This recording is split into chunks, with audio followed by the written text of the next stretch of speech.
تصوف کے نام پر بہت ساری دکانیں ہیں بلکہ مارکیٹیں ہیں، اور بھولے بالے مسلمانوں کی عقیدتوں سے کھیلا جا رہا ہے۔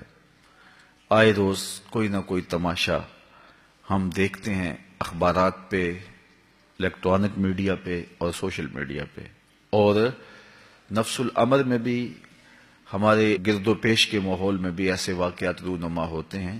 صحیح تصوف کا روپ کیا ہے؟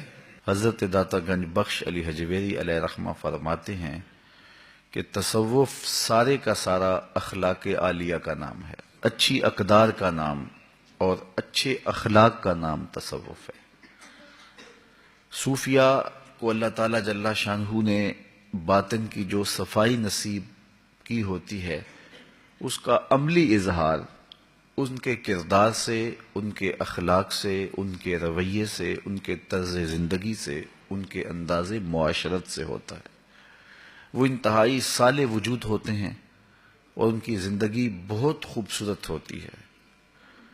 درگزر، عفو، تواضع، محبت، باہمی رافت، اسی طرح صلہ رحمی اور دیگر جتنے امور خیر ہیں، یہ اولیاء کے وجود کا حصہ ہیں اور اولیاء کی معرفت کا سبب و ذریعہ ہیں۔ صوفی کا تعارف جو ہے وہ کسی لباس سے نہیں ہوتا، اس کے اخلاق سے ہوتا ہے، اس کے مزاج سے ہوتا ہے۔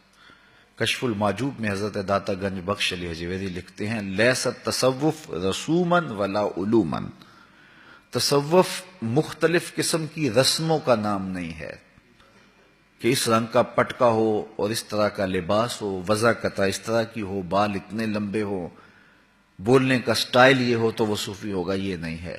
اور پھر فرمایا ولا علوما، اور نہ مخصوص اصطلاحات کا نام تصوف ہے، جس طرح کہ ایک طبقہ مختلف علمی اصطلاحات کو تصوف سمجھ لیتا ہے اور وہ لوگوں پر اس طرح کی باتوں کا رعب ڈالتا ہے۔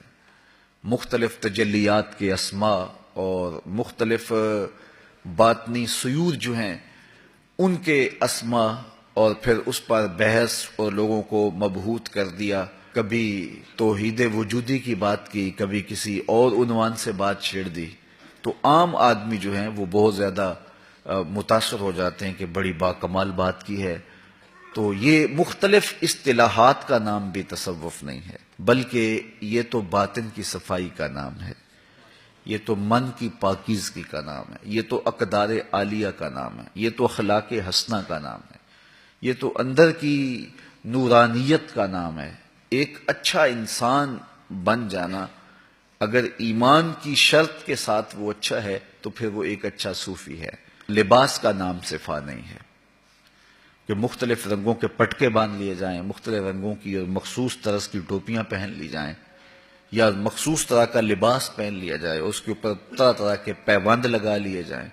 تو یہ پیوند لگانے سے یا پیوند نہ لگانے سے کوئی فرق نہیں پڑتا۔ شیخ سعدی فرماتے ہیں کہ اللہ کا بندہ بن جا، جو تیرے دل میں آتا ہے پہن، پھر تو شاہی لباس میں ہوگا تو پھر بھی تو صوفی ہوگا، لیکن اگر تو کاروباری ہے اور اگر تو گدڑی فقیروں والی پہنی ہوئی ہے تو اس گدڑی میں بھی فقیر نہیں ہے، چونکہ فقیری کا تعلق لباس سے نہیں ہے، اس کا تعلق دل سے ہے۔ یہ جو صوفیہ ہمیں اشغال یا اوراد بتاتے ہیں، ان کا مقصود بھی یہی ہے کہ اس سے باطن کی اصلاح ہو، اندر کی غلاظتیں ختم ہو اور سینہ ستھرا ہو، پاکیزہ ہو اور پر نور ہو۔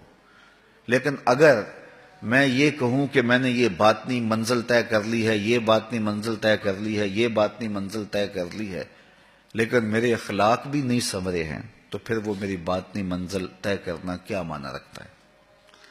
میں ایک جگہ ایک بار گیا تو وہاں مجھے ایک صاحب بتانے لگے کہ یہ میرا بیٹا ہے، اس کے لیے دعا کر دیجئے، یہ حافظ قرآن ہے اور یہ اس کے جو 5 لطیفے ہیں یہ بیدار ہیں، یہ اس طرح روحانی مرتبے پہ فائز ہے۔ اور ساتھ کہنے لگے لیکن یہ اس میں کمی ہے کہ ماں کا گستاخ ہے اور میرا بڑا بے ادب ہے اور قرآن مجید بھی بھولتا جا رہا ہے، لیکن اس کے 5 وظیفے ماشاءاللہ اللہ کا کرم ہے کہ وہ اس کے جاری ہیں۔ تو میں نے کہا کاش کہ ایک بھی جاری نہ ہوتا، ماں کا ادب کرنے والا ہوتا۔ باپ کا ادب کرنے والا ہو. تو کچھ لوگ ادھر دھیان لگ جاتے ہیں کہ شاید ان کے اجرا کا نام جو ہے وہ تصوف ہے. یہ اچھے اقدار اور اچھے اخلاق کا حاصل ہو جانا ہے شرط ایمان کے ساتھ.